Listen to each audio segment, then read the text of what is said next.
The next technique sample is the blouse hem. This is used on blouses that you would tuck into a garment, so you don't really see your hem while you're wearing it, is the design. So if you're tucking it in, you want to think about bulkiness.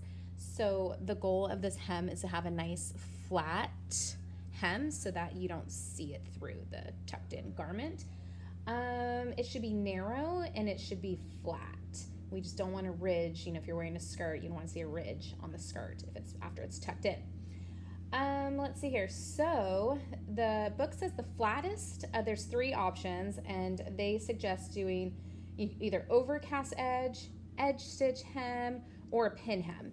And they say the flattest one would be the overcast edge, which is what I'm going to demo today.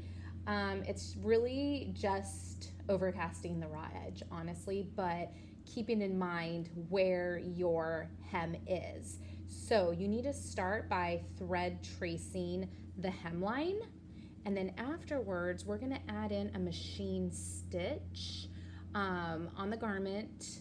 Oh, so this is going to be on the garment. It's not in the hem allowance, by the way. So it's in 1/8 inch above the thread trace line.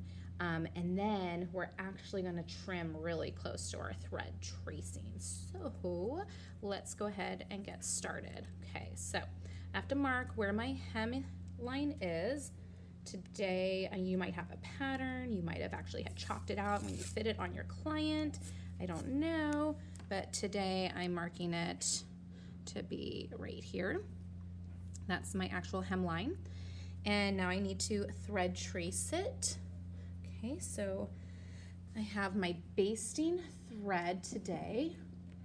I'm gonna zoom out a little bit. Okay, got that in my needle to baste, and I'm just gonna go ahead and thread trace my hemline. Marking anymore. I have my thread trace in. Okay, so now this time I'm going to machine stitch, and honestly, I was kind of surprised that the book suggested 1/8 inch, because when you read about the edge stitch, it talks about doing the hand overcast only a 1/16 inch tall. But in this case, we're gonna do it 1/8 inch away. And I'm not doing it in the seam allowance, I'm doing it on the actual garment. So here I go, I'm taking it to my machine. I'm gonna stitch parallel to my thread tracing on my garment, 1/8 inch. Maybe I'll mark that so I know where that is. That's where my blue line is. 1/8 inch away, here I go. Okay, great, I have my machine stitch in. I think I did a pretty good job lining it up so it's 1/8 inch away from my thread tracing on the garment side. And now it wants me to trim on my thread tracing, and then I will overcast by hand. Overcast the edge. Oh goodness. Okay, so I'm a little nervous. Let's see if I can do this. I mean, at the end it says remove your basting stitch, so I kind of feel like I want to leave my basting stitch in. I'm just trying to trim right up to it. So we are not going to have any, you know, bulkiness below our hem edge. That is the edge of our hem. There we go. Okay, so I put some thread in my needle, just regular thread, and I'm going to actually go ahead and do the hand overcast stitch to wrap the raw edge so it doesn't fray and it stays nice and flat.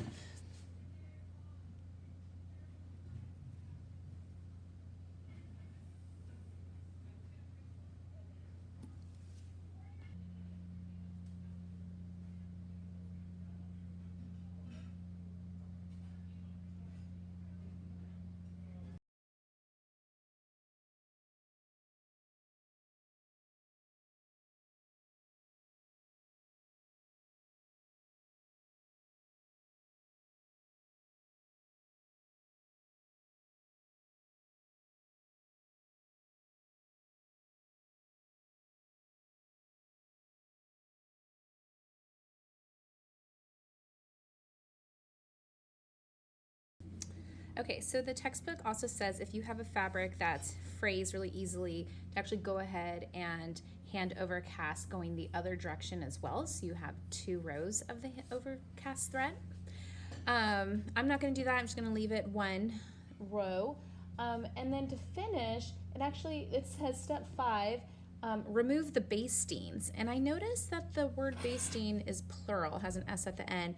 So I do know the thread tracing is one basting, so that's fine. I can take my thread tracing out pretty simply, no problem. But then, it was plural and I only had one. Are they suggesting I also take out my machine stitch, perhaps?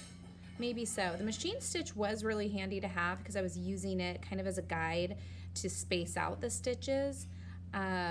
So I don't know if I will regret taking it out, but since the word basting is plural, perhaps I will go ahead and take it out. So I'm going to grab a seam ripper and do that.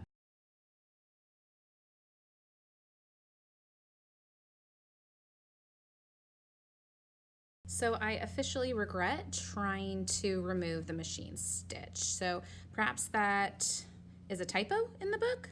I'm not sure, but hey, I gave it a shot maybe. And if we were gonna machine stitch it, probably would have been smarter to do a looser tension, just knowing that you're gonna take it out. So I think maybe the book is a typo and you're not supposed to take out your machine stitching. That would make more sense to me. Or maybe you can do it either way because there really are no rules to sewing. Okay.